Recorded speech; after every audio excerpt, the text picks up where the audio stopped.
Bienvenue sur le podcast Un lecteur minoré. Je suis Stella Marie, créatrice de contenu littéraire. Et à travers ce podcast, je souhaite mettre en avant des acteurs et actrices du monde littéraire dont les profils ne sont pas conformes aux normes sociétales. Aujourd'hui, j'accueille Axel, autrice, créatrice de Métanoïa et formatrice sur les biais cognitifs. Bonjour Axel. Bonjour Stella Marie, ça va? Ça va et toi?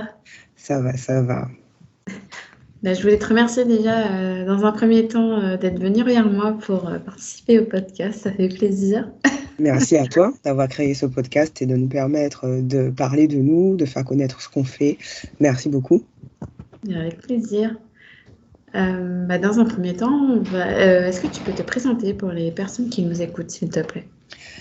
Bien sûr. Alors, donc, je m'appelle Axel, je suis autrice, comme tu l'as dit, lectrice, et j'ai créé l'année dernière une entreprise qui s'appelle Métanoïa Formation et Consulting, et grâce à laquelle je propose différentes solutions aux entreprises ainsi qu'aux particuliers sur des thématiques de la diversité, de l'inclusion, etc. Très bien. On va y venir de toute manière dans une partie du podcast, mais on va toujours continuer la présentation.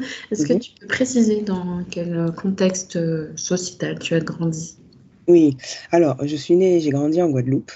J'y suis restée donc jusqu'à mes 17 ans. Je suis partie pour faire mes études. Ouais, j'allais avoir 18 ans et j'ai atterri dans la magnifique ville de Poitiers, que je ne connaissais pas du tout, qui a été une des premières universités qui a accepté ma candidature. Et voilà, donc j'y suis restée à peu près 3-4 ans. Et puis ça a été Bordeaux, Paris, voilà. Très bien. Et du coup, est-ce que, à part la lecture, tu as d'autres passions dans la vie? Alors, j'adore le maquillage, j'aime dessiner, j'aime colorier, j'aime cuisiner beaucoup. Je suis assez manuelle, je pense que je peux dire ça, résumer ça comme ça. J'aime créer des bijoux, faire la couture, bon, un jour peut-être, hein, parce que voilà, c'est de l'investissement, c'est du temps, donc pas pour l'instant. Je m'y suis intéressée, mais j'ai un peu laissé tomber, et voilà. Les séries, les films, un peu, je pense, voilà. C'est déjà pas mal. C'est ça, c'est ça, c'est ça. Dernièrement, est-ce que tu peux préciser ton parcours scolaire si tu en as eu un? Oui, alors, du coup, comme je t'ai dit, je suis née en Guadeloupe, donc j'ai grandi là-bas. J'ai fait de la grande section jusqu'au lycée dans le même établissement scolaire. Ah oui, d'accord. Ouais, voilà, on était fidèles dans la famille. C'est l'établissement où a été ma mère, où a été ma grand-mère, voilà. Mes oncles, mes tantes, on a tous fait notre éducation là-bas. Donc, c'était un établissement privé donc, en Guadeloupe et à Basse-Terre, plus précisément. Après ça, j'ai eu un bac ES. Je suis partie donc en France pour faire des études de psychologie parce que je me suis rendu compte que j'aimais beaucoup observer les gens, les analyser, regarder, essayer de comprendre pourquoi ils agissaient comme ils agissaient. Donc, je me suis renseignée sur plutôt socio, plutôt psycho, et j'ai décidé de faire les deux. Donc, j'ai trouvé une université où j'ai fait une majeure en psychologie et j'avais des cours en mineur en sociologie. Donc, ça m'a permis d'allier, de découvrir deux façons, deux domaines. Et voilà, donc j'ai été jusqu'au Master 1 et ensuite je suis partie sur un diplôme universitaire en ressources humaines et en psychologie des organisations. Ok. Ah oui, donc tu as un parcours assez complet dans les sciences sociales. C'est ça, c'est ça, c'est ça. Et du coup, ça explique bien pourquoi. Enfin, on va faire la transition du coup vers C'est l'activité ça. que tu as créée qui s'appelle Métanoïa. C'est ça. Ouais. Qu'est-ce qui t'a donné envie de créer cette entreprise? Alors, pour revenir tout à la base, quand j'étais adolescente, j'ai eu une discussion avec ma mère et je lui disais que pour moi, pour rendre le monde meilleur, la seule solution, c'était l'amour. Donc elle s'est bien sûr beaucoup foutue de ma gueule en me disant, mais toi, le monde, il va te manger, les gens, ils vont te manger. T'es trop utopiste, tu rêves, les gens, l'amour, toi. J'ai dit, mais oui, parce que le problème, c'est que les gens ne se comprennent pas. Et comme ils ne se comprennent pas, ils s'entendent pas, et du coup, ça crée des conflits, ça crée des tensions, ça crée des incompréhensions. Nous, le parcours un peu en psychologie, comme ça, tu apprends à te connaître, tu apprends à connaître les autres, à comprendre un petit peu comment ils fonctionnent, quels sont les mécanismes inconscients qui impactent leur fonctionnement, que ce soit dans la sphère privée, que ce soit dans la sphère professionnelle. Donc, je me suis rapidement rendu compte que la psychologie clinique, classique, ça ne m'intéressait pas. Par contre, gros coup de cœur sur la psychologie du travail, la psychologie des organisations, tout ce qui avait trait à comment faire pour que le salarié se sente bien sur son poste, si je peux résumer ça comme ça. Et puis, voilà, les années passent, j'avance dans la vie, je rencontre quelqu'un, j'ai un enfant, George Floyd, confinement, et je suis en mode, mais c'est pas possible, on peut pas laisser le monde comme ça, en fait. On peut pas laisser la situation comme ça. J'ai une petite fille noire.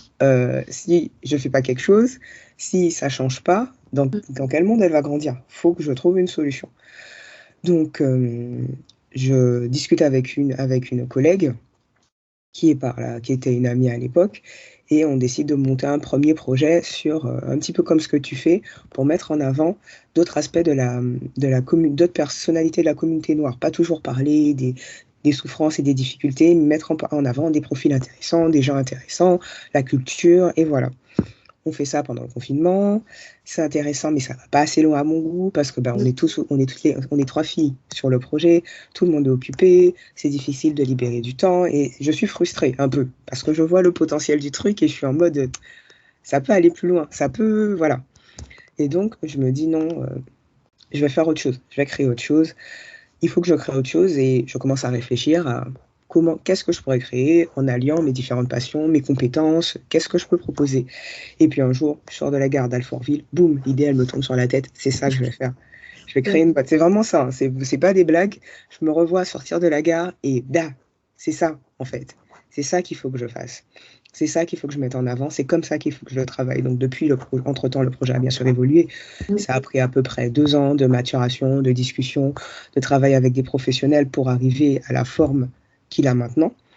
Et du coup, c'est comme ça que Métanoïa est né, parce que quand j'ai fait mes études, la formation, ça a été mon coup de cœur, ça a été vraiment ce que j'aimais, parce que l'idée d'accompagner les gens à monter en compétences pour se sentir plus à l'aise sur leur poste, pour se sentir mieux au travail, ou pour changer de métier, ou voilà, ça m'a vraiment beaucoup plu.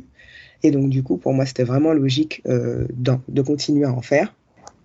Donc, du coup, c'est comme ça que l'entreprise a émergé.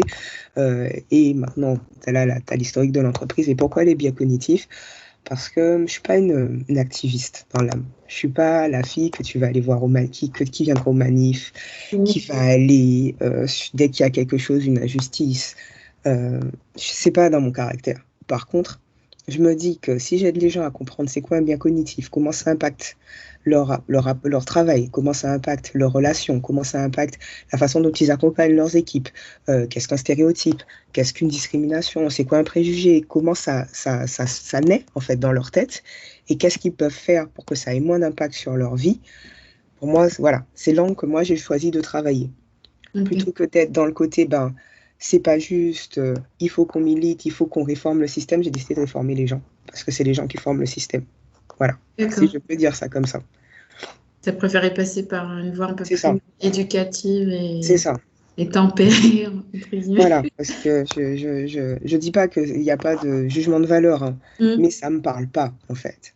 Ça me parle pas, donc je fais quelque chose qui me parle. Oui, après, chacun a son rôle, chacun a ses prédispositions, et puis c'est ça.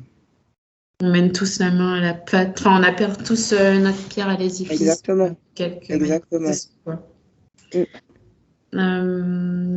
Est-ce que tu peux préciser la définition de biais cognitif? Du coup, c'est une sorte de déformation que tu as par rapport à ton environnement social. Enfin, je le comprends un peu comme ça. Mais... un biais cognitif, ce sont des raccourcis mentaux que crée ton cerveau pour gérer toute la masse d'informations que tu reçois. En fait, le cerveau, tu reçois plein d'informations toute la journée, tout le temps. En plus, maintenant, avec le numérique, avec les réseaux, on en a encore plus. Donc, le cerveau, ce qu'il va faire pour gérer tout ça, il crée des catégories, il crée des petites boîtes. Et il met des choses, des gens, des situations dans des petites boîtes. Et dans ces petites boîtes, il va dire, par exemple, il va y apporter un jugement de valeur en disant, cette boîte-là, c'est pour tel groupe. Ce groupe-là, il est positif ou négatif. Et voilà, et il range les choses comme ça. Et à partir de là, ces biais, ces raccourcis mentaux ont des impacts. Ils se déclinent soit en préjugés, qui a l'aspect plutôt négatif, la connotation dont je te parlais de valeur, où c'est Si on va reprendre un stéréotype, voilà, on va dire que le stéréotype des psychologues. Tous les psychologues ont un pet au casque. Pardon pour eux, désolé, je donne un stéréotype de pourri, mais voilà, tous les psychologues ont un pet au casque. Ce stéréotype-là n'a pas en soi, il n'y a pas de jugement de valeur, c'est juste les stéréotypes ont un pet au casque. Mais peut-être que pour toi, ce stéréotype-là, tu vas le juger, le percevoir comme étant négatif. Pour une autre personne, ça ne le sera pas. Et à la fin de la chaîne, tu as la croyance. Tous les psychologues sont en pet au casque, c'est ce qu'on appelle un stéréotype. Le préjugé, c'est le sentiment, l'émotion que tu attaches à ce stéréotype. Et à la fin de la chaîne, tu as la discrimination, qui est l'action qui va découler de ce stéréotype et de ce préjugé, qui fait que, voilà, je considère que tous les psychologues ont pété au casque. Du coup, dès que je vois un psychologue, je lui colle une baffe. J'exagère, mais comme je dis, c'est un exemple très, très grossier. Je m'excuse par avance, ne me tapez pas. Mais voilà, c'est ça un petit peu le cheminement. Donc, tu as le biais qui ensuite crée qui va avec le stéréotype. Et la majorité des biais cognitifs viennent et naissent de notre environnement, en fait. Quand tu nais, tu les as pas.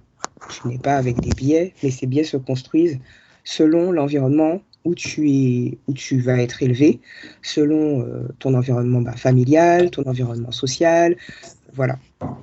Ok. Merci du coup pour tes précisions. Et du coup, en fait, toi, tu apportes un peu une sorte de... Enfin, de quelle manière tu participes à cette déconstruction, on va dire, de tous ces biais dans les entreprises? Déjà, la première étape quand tu veux déconstruire un biais, parce que à l'heure actuelle, ce qui est les études disent que on peut pas enlever un biais. Le cerveau fonctionne comme ça. Tu peux pas mettre fin à ce fonctionnement-là parce que quand tu supprimes un biais, ça augmente un autre biais. Par contre, quand tu es conscient que ces biais existent, tu peux mettre en place des solutions déjà pratiques pour les limiter. Sur un processus de recrutement, par exemple, tu peux mettre une grille d'entretien pour vérifier qui est non biaisé. Tu peux former les recruteurs à identifier les biais qu'ils ont chez eux. Et voilà, tu peux mettre donc déjà des mesures concrètes, pratiques. Et c'est déjà toi te rendre compte en t'informant et en te formant que tiens, là, je suis en train d'avoir un biais, ce biais-là va avoir tel impact, peut m'amener à avoir tel comportement. Il y a pléthore de biais qui existent, qui sont beaucoup connus dans le marketing parce qu'ils jouent avec pour nous pousser à la consommation. Comme le premier là qui me vient, c'est l'effet de rareté. C'est quand tu vois les trucs, plus que 10. Il reste que ça. Tu vas commander quelque chose, plus que 10, plus que 5. Peut-être qu'ils en ont 500 derrière, mais parce qu'il n'y en a plus que 10, un achat que tu aurais pu repousser, tu vas le faire tout de suite parce que tu auras peur. Ah, ça va, voilà. Okay, et le côté, je vais peut-être dire une bêtise là, bref, sur le nom du biais. Mais tu as ce côté-là, c'est un des biais qu'ils peuvent utiliser. Tu as aussi le côté, tout ce qui est rare, ça coûte plus cher. Voilà, c'est celui-là, l'effet de rareté. Excuse-moi, il y en a 360, voire plus de biais.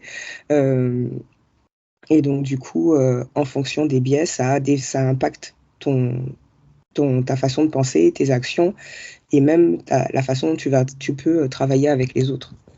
Ok. Et du coup, quels sont les types de prestations que tu proposes Je m'adapte vraiment à l'entreprise et aux besoins de l'entreprise. Ça peut aller de la sensibilisation. On vient pendant 3 heures, on va parler des biais cognitifs, on va parler des discriminations, on va parler microagressions, violences ordinaires. Comme ça peut aller à une formation de 1 à 2 jours. Je peux aussi réfléchir à des solutions plus concrètes, plus pratiques pour vulgariser ces thématiques, des BD, des livres, un petit journal. Est-ce qu'on peut faire une petite vidéo? Voilà. Voilà, le panel de solutions est plutôt varié. Il y a un accompagnement aussi qu'on peut mettre, les entreprises peuvent solliciter, où je vais les accompagner pendant une certaine durée pour faire un audit de leur stratégie de diversité et d'inclusion dans l'entreprise et voir quelles sont les actions qu'on peut mettre en place pour favoriser l'inclusion, parce que de base, les entreprises sont diverses. Puisqu'on a des hommes, on a des femmes, on a des jeunes, on a des vieux. elles sont diverses, mais par contre, elles ne sont pas forcément toutes inclusives. C'est-à-dire que tout le monde ne se sent pas forcément bien dans cette entreprise, ne se sent pas forcément accompagné, valorisé sur ses compétences, sur son parcours, en fonction de son origine, en fonction de son sexe, en fonction de son orientation sexuelle. D'accord. Ouais, donc ça reste assez complet et tu t'adaptes à ce qu'on te demande. C'est ça, c'est ça. Ça marche. Donc, en fait, tu es toujours en déplacement, quoi. Est-ce que tu fais des visios ou... Je privilégie les visios, mais si nécessaire, oui, je peux me rendre sur site. D'accord. Ok.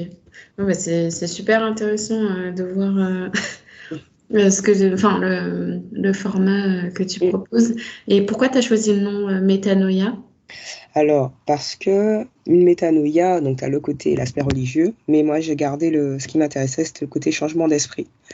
Le changement qui se provoque au niveau de l'esprit. Pour moi, l'objectif avec ces actions, avec les solutions que je propose, c'est de créer un shift chez les gens, qu'à un moment ils se disent « Ah oui, c'est vrai, ce serait peut-être intéressant que je m'intéresse à ces thématiques-là, ce serait peut-être intéressant que je change certaines choses parce que ouais, c'était mieux avant, ouais ci, ouais ça, enfin bref, mais c'est peut-être important que je le fasse, quoi. » Pour moi, c'est le plus important.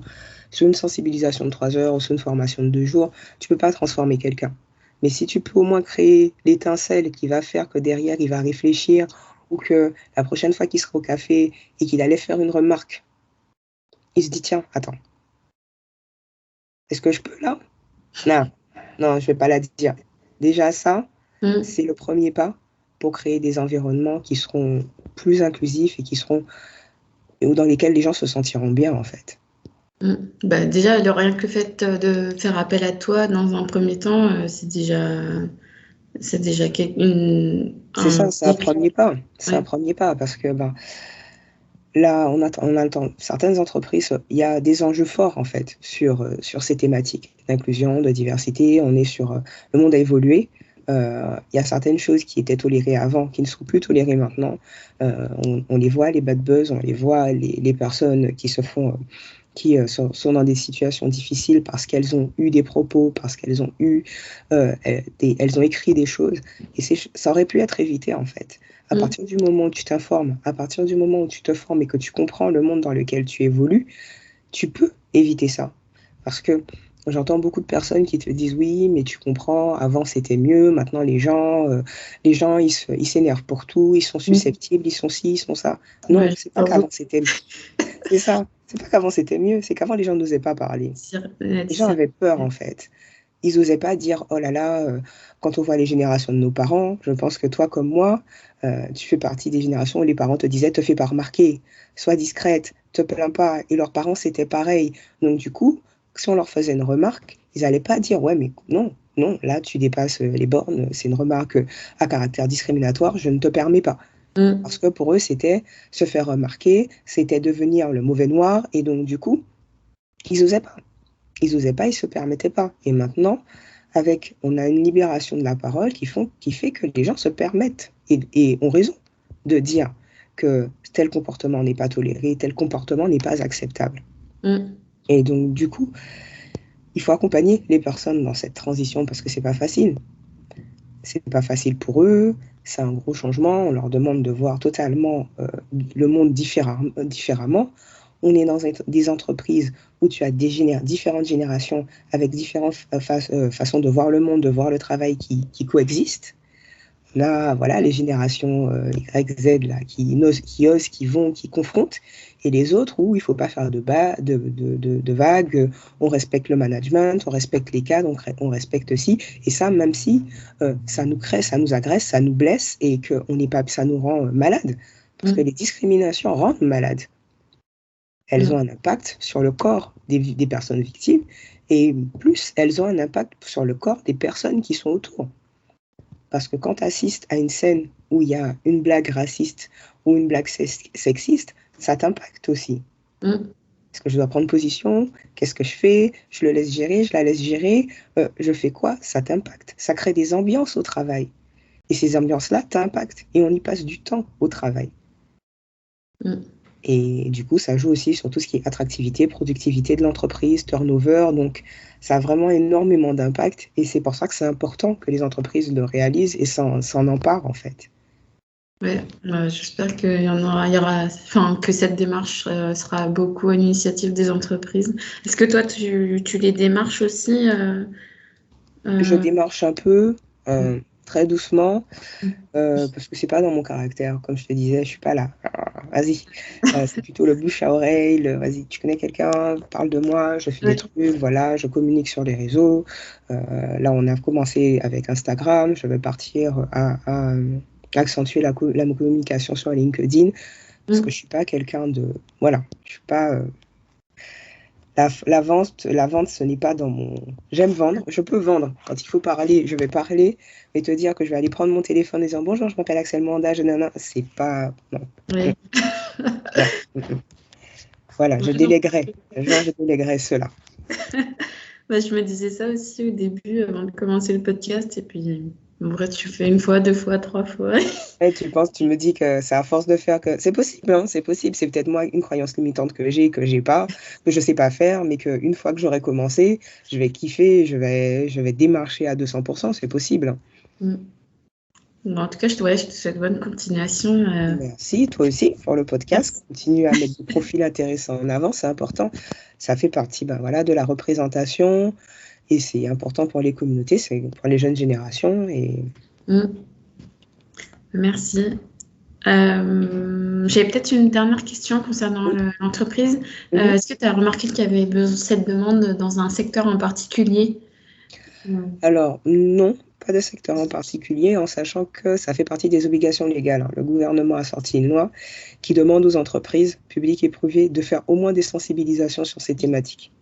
Ok, Donc d'accord. déjà, tu as un cadre légal qui s'inscrit. Ça rejoint aussi toutes les dernières lois qui sont sorties sur la qualité de vie au travail. Mm. Donc du coup, ne pas le faire, tu peux ne pas le faire, mais voilà, D'accord, à tes risques et périls. c'est bien de le faire, on va dire ça comme ça. Ok. Je vais un peu changer de déroulé. On Oui, va peut-être passer par la partie lecture, oui, puisqu'on est dans un lectorat c'est illustré. ça, bien sûr, parlons de lecture. Euh, Quel est ton rapport à la lecture enfin, depuis que tu as commencé jusqu'à maintenant J'ai toujours aimé lire. Je pense que je suis une moins grosse lectrice que quand j'étais plus jeune, mais j'ai toujours aimé lire. J'ai lu beaucoup quand j'étais enfant. C'est une passion que je tiens de ma mère, qui a toujours tout fait pour nous faire lire, pour nous accompagner dans la lecture, parce qu'elle-même adorait lire. Donc voilà. Donc du coup, j'ai lu, je lis. Maintenant, en plus, j'ai fait une formation en lecture rapide. Donc, quand c'est nécessaire, je peux lire un livre assez vite D'accord. pour retirer les éléments les plus capitaux. Mais je fais ça que pour les livres qui ont attrait au travail, parce que je l'ai fait une fois sur une lecture plaisir, c'est pas du tout agréable. Mm. Euh, Tu lis, tu comprends, tu retiens, mais c'est pas fun, tu la savoures pas. Et quand tu lis, tu as envie de savourer ton histoire, quoi. C'est ce qui fait que c'est intéressant de lire. Sinon, tu Oui, ne de lis point. en résumé. C'est ça, c'est ça. Voilà. Et du coup, ouais, j'ai toujours lu. Je me rappelle quand j'étais au lycée, tous les livres obligatoires, je les avais lus avant de commencer l'école, quoi. Ah Parce que oui, c'était pas une contrainte, c'était un plaisir. C'était tu as acheté les livres, tu as acheté les livres, ok, c'est bon, j'allais commencer. Pour moi, c'était du fun, quoi. donc peu importe le genre, Ouais, vous pouvez lire honnêtement, pas de genre n'importe de prédilection. Je pense que j'ai pratiquement tout lu, à part peut-être de la dark romance. J'ai lu des extraits de dark romance, merci à Caroline, mais je ne sais pas si je serais capable de lire un livre de dark romance en entier. Je ne vais pas mentir. Déjà, les extraits, des fois, je suis en mode, quoi. nah. Moi, Mais ouais, j'ai tout lu. J'ai romance. Je pense que c'est le genre avec lequel j'ai le plus de mal, c'est la romance. Ah, Ouais, ouais. d'accord. Et tu saurais dire pourquoi Ah oui, parce que je trouve que c'est plus choquant dans la romance, certains stéréotypes, tu vois. L'héroïne fine, qui est moche, qui est belle, mais qui s'en rend pas compte, tu vois. Qui va rencontrer le mec qui est forcément soit bad boy, soit, tu vois, riche, soit je sais pas quoi, voire les deux.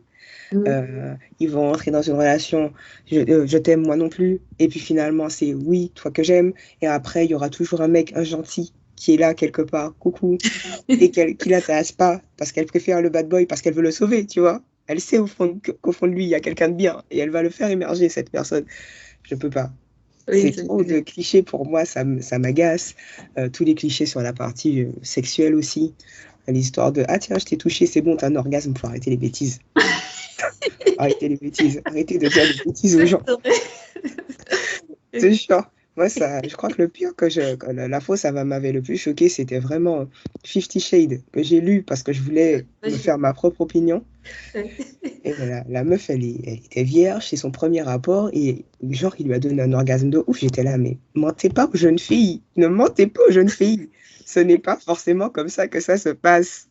Arrêtez. C'est très romantisé, C'est très... ça, et c'est pour ça que j'ai du mal avec la romance, parce que pour moi, c'est trop pas la vraie vie.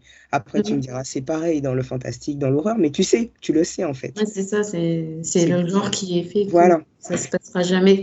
exactement, Et alors que c'est la ça. romance, ouais, c'est... Mais la romance, t'as ce côté, ah, ça pourrait t'arriver, tu vois. On te Ouais. donne l'impression que ça pourrait t'arriver. Et du coup, c'est pour ça que je dis non, ne mentons pas aux gens. Ouais, c'est pas faux. Après, ça avait quand même du bien. Enfin, moi, je lis pas de romance pure à proprement parler, mais ça m'arrive de lire du contemporain Mhm, avec un couple principe qui est mis en avant dans mhm, le récit, quoi. Mais après, ça reste. Enfin, j'ai jamais lu de. Enfin, si, j'ai déjà lu des livres, on va dire, comment dire, romantisés et clichés, mais dans mon adolescence, mais depuis que je suis un peu active sur les réseaux, mhm. je lis plus trop ce genre de roman. Ah, Bon, c'est un peu je- agaçant. c'est ça. C'est intéressant. J'en ai lu un il y a pas longtemps que j'ai trouvé très bien. Enfin, il était bien. Je vais pas. On retrouvait certains clichés, mais c'était compensé par d'autres choses. Donc du coup, je l'ai pas, j'ai apprécié la lecture, tu vois. J'ai râlé en disant, hein, mais j'ai moins râlé que sur certains livres que j'ai lus où ça a été bon. Je vais voir si ça s'améliore avec le temps. Ça ne s'améliore pas avec le temps. Ok, c'est pas grave, mais voilà. Mm. Ok. Et du coup, à contrario, quel est ton genre, enfin, quel est le genre que tu préfères Quel est le genre que je préfère? Je pense que j'ai quand même un petit, genre, pour tout ce qui est thriller et l'horreur. Ces deux-là, voilà. J'aime bien les enquêtes, les serial killers. Ah oui, d'accord. Mais j'aime bien pour le côté psychique, en fait, de Mm. comment tu te mets dans la tête, comment tu vas le trouver, comment tu vas l'attraper. Voilà, c'est ce jeu-là qui m'intéresse, en fait. Mm. Tous les jeux psychologiques de oui, ok, il a vécu quoi, comment il en est arrivé là, bref, pour la partie thriller, vraiment. Et pour l'horreur, je sais pas, c'est à cause de ça, c'est vraiment ma mère qui m'a mis des Stephen King dans les mains très tôt, donc voilà. Ok. Du Et coup, t'aurais une lecture à recommander en horreur, thriller je te dirais presque tous les Stephen King. Ah, peut-être à part Under the Dome que j'ai eu du mal à digérer. J'ai relu là il y a pas longtemps Histoire de Lisée. C'est lequel mon préféré de lui? Ouais, je crois que c'est Histoire de Lisée. J'ai vraiment kiffé celui-là. Je l'ai relu plusieurs fois, mais il en a de très très beaux. Et d'ailleurs, il y en a un qui est intéressant sur la condition, sur la place des femmes dans la société. Ça s'appelle Sleeping Beauty. Et le pitch, c'est qu'en fait, il y a quelque chose qui se passe. Et toutes les femmes se retrouvent enfermées dans des cocons. Elles s'endorment. Et à partir du moment où elles sont endormies, elles se retrouvent comme ça enfermées dans des cocons. Et les hommes donc se retrouvent seuls ou avec des femmes qui du coup se battent pour ne pas s'endormir, pour ne pas se retrouver enfermées dans des cocons. Et donc tu as toutes des questions autour de... Il y a un personnage, en même temps où ça commence à arriver, une femme qui est arrivée, on ne sait pas d'où elle vient, qui elle est, elle n'a pas l'air fatiguée, Ouais, contrairement aux femmes, voilà, un j'ai être un peu... endormi. Ouais, tu vois, Ok. elle vit bien, elle s'endort et elle se réveille sans se transformer en cocon. Donc il y a plein de... Pourquoi elle ne subit pas cette malédiction? Et les hommes, qu'est-ce qu'ils font par rapport à ça? Comment ils le gèrent? Comment ils le vivent? Comment, voilà. Surtout que petite chose importante que j'ai oublié de préciser, si tu essayes de défaire le cocon, la femme se réveille, mais en mode hystérique, et elle tue la première personne qu'elle voit. D'accord. Voilà, elle la zigouille à main nue, enfin bref, elle tue son... Bref, donc, Vaut mieux pas. c'est ça. Vaut mieux la laisser Faut tranquille. pas percer les cocons. Faut pas les percer. Mais j'ai trouvé ça super intéressant. Ok, d'accord. Merci pour tes recommandations. Et du coup, est-ce que tu essayes de transmettre cette passion pour la lecture à ton entourage? Bon, je connais plus ou moins la réponse. C'est ça. Tu sais que, voilà, tu connais je crois que ma fille a une bibliothèque. Je ne suis pas du tout dans le minimalisme. Voilà, on va dire ça comme ça. Hein. C'est conseillé que les enfants n'aient que 7 livres. Elle doit en avoir une cinquantaine, mais ce n'est pas grave. Ce n'est pas grave. Et j'essaie vraiment d'être dans la vraiment diversité et l'inclusion le plus possible. On a des livres, voilà, qui naviguent dans tous les genres. Et donc, du coup, elle aime beaucoup l'objet. Elle aime l'objet, elle aime les histoires, elle aime quand elle reçoit un nouveau livre, elle s'assoit, il faut qu'on le lui lise 1 fois, 2 fois, 3 fois, 4 fois, voilà. Ok, ouais, elle aime bien lire pour l'instant. Donc, ma fille aime bien lire pour l'instant, son père, voilà. Avec mes amis, on se conseille des ouvrages. Ce qui est intéressant, c'est qu'on n'aime pas forcément les mêmes types de livres, donc ça me permet de découvrir d'autres univers, de lire parfois de la romance, de lire de la fantaisie, de lire des genres qui m'auraient peut-être pas, vers lesquels je serais peut-être pas allée spontanément, mais du coup, elles vont me le pitcher, elles vont m'expliquer, je vais dire, bon, ok, d'accord, vas-y, prête, je tente, et voilà. Très bien. Et du coup, est-ce que tu as pu... déjà, première question, quelles sont tes inspirations pour trouver des lectures pour ta fille? Les réseaux. Je regarde beaucoup sur les réseaux ce qui se fait, les recommandations des bookstagrammeuses, les recommandations de certaines autrices. On a des comptes pas mal sur ça. Il y a Mon Fils en Rose qui fait des recommandations, Petite Lecture Inclusive aussi, qui présente pas mal de livres pour beaucoup d'enfants qui sont dans la diversité. Je regarde des fois ce que propose Lorraine Safou. Donc beaucoup de réseaux, beaucoup sur les réseaux. Très bien. Ouais, c'est la source un peu principale en ce moment. C'est ça. C'est la source, je veux dire, malheureusement, un peu obligatoire si tu veux sortir des sentiers battus. Parce que moi, ça m'est arrivé d'aller en librairie physique et de dire à un libraire, je veux un livre avec des princesses noires, vous avez quoi? Ah ben attendez, vous entendez quoi par princesse noire? Quel type de princesse noire? Et les gens, ils te proposent 2 livres et tu fais, mais c'est pas du tout ce que je veux. Non, ça correspond pas. Tu préfères chercher par toi-même et pas et du coup, voilà, c'est ça. Moi, ça m'est arrivé d'aller dans la librairie de ma ville. Et du coup, la libraire m'a dit, mais en fait, donnez-moi vos recommandations. Venez, ramenez vos livres, dites-moi ce que vous avez et je vais achalander en fonction de tout ce que vous proposez. C'est ce qu'on dit sur les réseaux. Enfin, je vois beaucoup de gens dire, ouais, il faut recommander nos titres libraires pour qu'ils achètent, etc. Donc, il faut pas hésiter. C'est ça, parce qu'il y avait plein de choses quand j'allais la voir. Je me disais, mais merci, parce que quand vous commandez, ça me permet de découvrir des ouvrages, en fait. Et du coup, et en plus, c'était une volonté de sa part d'être vraiment, d'ouvrir les horizons le plus possible. Donc, du coup, elle est très contente quand je commande chez elle, parce qu'elle a des ouvrages qui vont dans tous les genres, tous les styles, et voilà. Ok. Et j'avais une autre question sur, est-ce que tu as déjà participé du coup à des événements littéraires? Et si oui, lesquels? Participer en tant que... Je suis là, je vends mes livres ou je participe, je marche partout dans les salons Plutôt en tant que visiteuse. Après, peut-être dans la partie écrivaine, on pourra aborder la partie. Ouais, j'ai été longtemps au Salon du Livre. Et puis après le Covid, déjà avant le Covid, j'ai vu le Salon du Livre évoluer. J'ai pas particulièrement aimé l'évolution que ça a pris. Tu parles de celui de Montreuil? Non, pas celui du livre jeunesse. Celui-là, je l'ai fait pour la première fois l'année dernière avec toi et Caroline. Mais le Salon du Livre, celui qui a lieu en mars, je crois. Le gros Salon du Livre qui apporte de Versailles. D'accord, ok. De Paris, là, ok. Voilà, celui-là. Je l'ai fait à de nombreuses reprises parce que dans une autre vie, j'ai été présidente d'une association littéraire. Oui, on l'a Voilà, pas donc on accordé. va pas, c'est notre vie, donc on n'en rentrera pas dans les détails. Et du coup, D'accord. on avait le droit d'accéder au salon, d'avoir des invitations et autres. Mm. Donc j'ai pu y aller à de nombreuses reprises. Je l'ai vu évoluer. J'ai pas particulièrement aimé comment ça évoluait. Euh, les premiers salons que j'avais faits, tu avais vraiment des espaces énormes dédiés à la littérature des Caraïbes, à la littérature africaine, à la littérature, voilà. Et sur un des derniers, le stand, il était rikiki, donc j'ai vu, je leur ai dit, mais qu'est-ce qui s'est passé? Pourquoi votre Mm. stand, il est minuscule comme ça? Oui, problème d'organisation, c'est mal compris. Avant, tout était regroupé, donc c'était intéressant. Tu rentrais dans un espace et tu avais tout. Tu avais l'Afrique, tu avais les Antilles, les différentes îles, tout était Mm. regroupé, donc tu naviguais comme ça dans tes trucs. Sur les derniers, tu avais un morceau par là, un morceau par là-bas, un morceau par là-bas. J'aimais bien le côté tout le monde rassemblé ensemble et du coup on valorise et voilà. Du coup, ouais, j'ai arrêté d'y aller. Mais oui, j'en ai fait, je l'ai fait assez régulièrement. Voilà. Et puis celui du livre de Montreuil, je crois que je l'ai fait 2 fois, pardon. Je t'ai dit une bêtise, je crois que je l'ai fait 2 fois. J'en ai fait un autre, j'ai fait celui de l'autre livre. J'ai fait le salon de l'autre livre aussi. Et est-ce que j'ai déjà fait des petits salons? Non.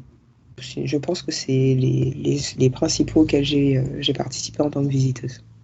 Ok, ouais, c'est déjà pas mal. Mm. Euh, et tu t'y rendais à chaque fois toute seule, du coup. Je l'ai fait seule souvent et de temps en temps avec des amis. Vraiment très très rarement. Ok. Bah écoute, est-ce que tu as d'autres points que tu voulais aborder dans la partie lecture? Dans la partie lecture, du coup, toi, tu lis quoi? Moi, je lis de la fantasy, enfin, de l'imaginaire. Alors, ça Mhm. peut aller de la science-fiction à la fantasy. J'aime bien le fantastique, mais je préfère être dans des mondes complètement irréels, Mm. Ok, fantasy. Mais là, je suis plus en train de lire du contemporain, du réalisme magique, parce que je m'y retrouve plus en termes de culture, en termes d'accord. de représentation. J'y trouve plus mon compte. Mm. Euh, Après, là, il y a quand même quelques romans en fantasy qui ont été traduits cette année, en ce début d'année, donc je vais quand même les lire, mais c'est vrai que ces derniers mois, ça a été un peu compliqué, la fantasy. Et Mhm. pourtant, c'est un genre que j'adore, mais voilà, il y avait une sorte de... Je me suis un peu distancée parce que je trouvais pas des choses qui me Mm. correspondaient à 100%. En français ou en anglais? En français. Alors, j'ai quelques titres en anglais qui sont dans ma palle, mais pas par fatigue, mais par paresse, Mm. je lis un petit peu moins en anglais, mais je pense que je lis un peu moins de fantasy en anglais en ce moment. Mhm.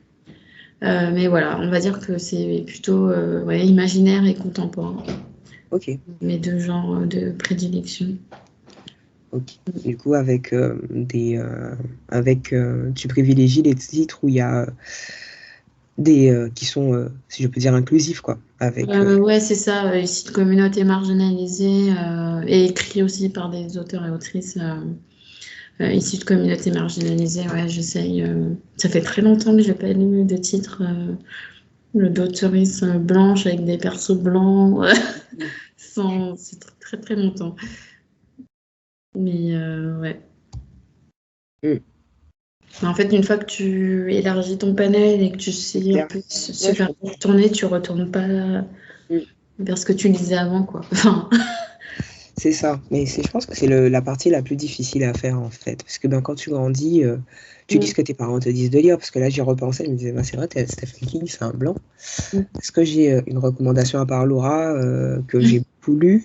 J'ai lu des auteurs de la Caraïbe, puisque ben, on y vivait, Simone Schwarzbach, Marie Scondé, Gisèle Pineau, tout ça mm, j'ai lu dans mon enfance, mais à part, je trouve qu'une fois que tu quittes l'île, c'est des lectures que tu trouves, auxquelles tu penses moins facilement parce qu'elles ne sont pas mises en avant ici.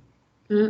Euh, le dernier Gisèle Pineau, le dernier Marie Scondé, quand ça sort aux Antilles, c'est valorisé, tu sais que ça va sortir. On te dit, ah, Mm. il faut que je le commande ou il faut que je l'achète. Ici, il y a des Ouais. fois, si je pense pas à elle en me disant, bien sûr, je vais aller regarder ce qui est sorti, et ça m'est arrivé de me rendre compte j'avais peut-être raté 3 4 livres, parce que on n'en Mm. parle pas en fait. Ouais, c'est ça. Bah, je crois que le dernier Gisèle Pineau, il est sorti le mois dernier, il me semble, où il y a Voilà. la vie privée d'oubli. Ouais. Et Mais personne, j'avoue que je connaissais pas du tout. Et c'est quand j'ai vu la couverture chez Philippe Ray, je me suis dit, ah, ça a l'air intéressant. tu vois. Et en fait, si j'avais pas cherché, je serais passée à côté, honnêtement. Alors que je sais que je crois que c'est dans C'est lanières coupée, mais je veux pas dire de bêtises sur qui est l'auteur de ce livre. Je sais que c'est une des deux. Il y avait ce mélange un peu histoire, fantastique et tout, donc c'est des choses que j'aime bien. Mais c'est des autoristes auxquelles je ne pense pas parce que elles sont pas dans mon quotidien. Je les vois pas en fait. Et donc du coup, je vais pas me dire, ah, tiens, voilà. Mm. Et ce qui est dommage, quoi. Ouais, c'est ça. Je crois que même moi, enfin, si je faisais pas ce travail de veille tous les mois, je pense que je lirais pas tout ce que je me suis Mm, permis de lire ce qui est présent. Mais bon. Voilà, ouais, c'est vrai qu'il faut faire l'effort, faut prendre le temps. c'est ça, Mm. C'est pas toujours évident tous les jours. T'aimerais bien avoir tout c'est à ta ça. disposition, mais Mais exactement, c'est ça aussi. C'est vrai qu'il y a cette frustration de te dire que si tu veux sortir de ce qu'on te propose, tu as cet effort, comme tu dis, de tiens, je vais aller voir, ah tiens, je connais tel compte, je sais qu'elle propose les dernières sorties, je vais voir ce qu'elle a mis dessus. Tu vas chez toi, on va voir Élodie Odd, on va voir, tu vois. Parce que sinon, ou Caroline, ou que sais-je, parce que sinon, ces livres-là, c'est mm. pas à la télé qu'on va t'en parler, c'est pas dans les journaux que tu vas les voir passer. Donc, tu as vraiment cette obligation, en fait, si tu veux diversifier euh, ton genre, diversifier ce que tu lis, cette obligation de faire des recherches, d'aller chercher l'information. Après, c'est pas plus mal, hein. Oui, Je oui, dis pas bah, que c'est grave. on se plaint pas. Il y a C'est ça, mais il y a Mais, des moments, comme ouais, tu dis, où tu aimerais que ce soit simple, en fait. mm, c'est ça. Eh ben, on va passer à la dernière partie du podcast. Mhm. C'est la partie, ouais, la partie où je connais le moins de toi, parce que je connais le Ah, moins de toi, ah, ah. l'écriture. C'est vrai Euh, que c'est une partie dont je parle pas beaucoup. est-ce que tu peux un peu dire, enfin, si, comment c'est intervenu dans ta vie, l'écriture? Ah, c'est un peu comme la lecture, je crois que j'ai toujours écrit, en fait. Euh, j'ai toujours aimé écrire, j'ai toujours aimé faire des compositions. Voilà, c'est pas le truc, ça a rien bref, c'est très simple. Je sais qu'à l'école, c'était tout ce qui était expression écrite. Ça, à l'époque, c'est comme ça qu'on appelait les parties rédaction. Quand j'étais au primaire, j'adorais. J'avais toujours ce besoin de faire la meilleure, de faire le truc. Ça m'a suivi, collège, lycée, excellent, très bonne en français, bac de français, très, très bonne note parce que j'aimais ça. Puis à coup, comme beaucoup de jeunes, j'ai eu ma période émo quand j'étais ado, où j'écrivais mes poèmes torturés dans mon journal intime. Oui, la vie, voilà, tu vois. Et puis, bref, j'ai eu ce petit moment dans ma vie. Et après, je suis partie sur des nouvelles parce que c'est un genre qui me plaît bien. Ce que moi, je considère comme étant des nouvelles, hein. Et, et du coup, voilà, plus le journal, dans lequel j'écrivais assez régulièrement. J'étais très prolifique. Et de ça, j'ai écrit. Et à un moment, ça a fini. J'ai eu une idée pour un manuscrit. Moi, j'ai beaucoup d'idées quand je marche dans la rue. Et je discutais avec une copine, on parlait de ces conversations que tu as avec tes copines, vous parlez des mecs et vous êtes en train de dire oui, non, mais en fait, oui, je suis sûre qu'il ressent ça et qu'il pense ci et qu'il pense ça et patati et patata et que s'il se comporte comme ça, c'est à cause de ci, de ça. Et à un moment, je me suis dit, mais en fait, dans une histoire d'amour, il y a deux faces, en fait. Il y a toi, femme, avec toi, ta version de ce que tu vis, et il y a lui. Et souvent, on n'a pas accès à lui. Parce que soit on discute pas, soit ci, soit ça, soit on fantasme beaucoup ce que lui pense, qu'il dit, ce qu'il ressent. Et je me suis dit, je vais écrire des histoires d'amour comme ça qui vont rentrer en résonance. Comme les deux pièces d'une face, les deux faces d'une pièce. Je vais mettre un homme et une femme, ou une femme et une femme. Et donc ça a commencé comme ça. Et c'est devenu le livre qui s'appelle Ceci n'est pas un roman d'amour. D'accord. Et du Voilà. coup, tu l'as auto-édité ou Pas du tout. Il a tu été édité par une petite maison d'édition qui, depuis, l'éditrice est partie, je crois, a eu un autre projet. Donc, du coup, je ne sais pas si la maison d'édition existe encore. Mais il a été édité par une maison d'édition. Parce que en fait, c'est une personne que j'ai rencontrée on avait cette association. Je savais qu'elle était éditrice et je lui ai dit, tu peux juste le lire et me dire si ça vaut le coup d'en faire quelque chose. Et elle m'a dit, oui, il faut que tu en fasses quelque chose. Je lui ai dit, ben, toi, tu peux pas en faire quelque chose. Et bref, on a pris un peu de temps, moi pour le relire, pour l'améliorer, pour le faire évoluer, elle pour avancer dans sa vie. Et à un moment, nos chemins se sont retrouvés. Et du coup, ben, c'est devenu, le projet a pris vie. Et donc est né ce recueil d'histoires d'amour avec ou pas, avec un grand A ou pas, où tu retrouves des relations entre un père et son fils, une mère et sa fille, une grand-mère et sa petite fille, des relations de couple. Voilà. D'accord. Ok. Et donc, du coup, est-ce que c'est toujours possible de se procurer le... Oui. Il est toujours, normalement, il est toujours sur Amazon. Moi, j'en ai toujours à la maison, donc n'hésitez pas. Si vous en voulez, faites-moi un petit DM. C'est un livre qui est assez court, qui se lit assez vite. Le but, c'était de provoquer des réactions chez les gens. Je suis toujours très curieuse de voir qu'est-ce qu'ils en pensent, en fait. Est-ce que pour eux, parce que moi, la vraie question, c'est est-ce que pour vous, c'est un roman d'amour? Quand vous lisez les histoires, vous considérez que c'est de l'amour ou pas? Et voilà. Donc, je suis toujours curieuse d'avoir les avis, les retours des personnes sur oui, ça c'est de l'amour, mais non, ça c'est pas du tout de l'amour, ton truc là, non, tu dis des bêtises, l'amour c'est pas censé ressembler à ça. Et du coup, quel genre de retour t'as pu avoir? Les retours en général sont plutôt bons, ont été bons, je veux pas dire plutôt parce qu'ils sont bons, les gens apprécient le livre, ils disent qu'il est plutôt facile à lire, il est assez court, c'est dynamique, parce que même, comme je te dis, tu as deux histoires qui se suivent et ensuite tu pars sur une autre relation. Donc c'est rythmé, ça change assez régulièrement. T'en as pas trop. Et je pense qu'il est assez représentatif de la société, des relations amoureuses que tu peux nouer dans la société. Très bien. Voilà. Et du coup, est-ce que tu as pu, pour en venir aux interventions, tu as pu défendre ton roman dans des salons Oui, j'ai participé à Montpellier à une lecture. Il y a eu une lecture du roman et ensuite j'ai pu, comme là, discuter et parler du processus d'écriture, des histoires et autres. J'ai fait un salon, le salon de l'autre livre. J'étais exposante. Qu'est-ce que j'ai fait d'autre dans le cadre du roman? Je ne veux pas dire de bêtises. J'ai fait ça. Je sais que j'en ai fait 3, mais j'ai mangé le 3e. J'ai fait le salon du livre de Montreuil. Non, j'ai fait l'autre livre. J'ai fait Montpellier. Et oui, j'ai participé dans une librairie. Dans une librairie, on a organisé une lecture dans une librairie parce qu'en fait, le format des histoires permet de faire est très intéressant pour de la lecture à voix haute. Donc du coup, avec l'éditrice, on s'était amusé à découper chaque histoire en plusieurs parties. Et donc, du coup, tu avais un homme, par exemple, qui lisait le début de son histoire. On mettait en face la partie de la femme. Ensuite, l'homme parlait, tu vois, comme une discussion. Ouais, voilà, autour de leurs histoires. Donc, on a organisé plusieurs lectures comme ça, dont une où j'ai pu être présente. Et ensuite, on a discuté, on a discuté en librairie. C'était dans une librairie. Donc, du coup, j'ai pu échanger avec les personnes qui étaient venues. Et voilà. D'accord, c'est déjà pas mal. Et sinon, est-ce que tu as d'autres projets en cours c'est non, pas ta priorité? J'en ai, mais je ne prends pas le temps de les écrire. J'ai une histoire que je voudrais écrire, que j'ai mappée, parce que je fais beaucoup de choses en mind mapping, donc j'ai mappé l'idée, j'ai mappé l'histoire, j'ai mappé de quoi ça veut parler, mais je n'ai toujours pas pris le temps de commencer à la rédiger.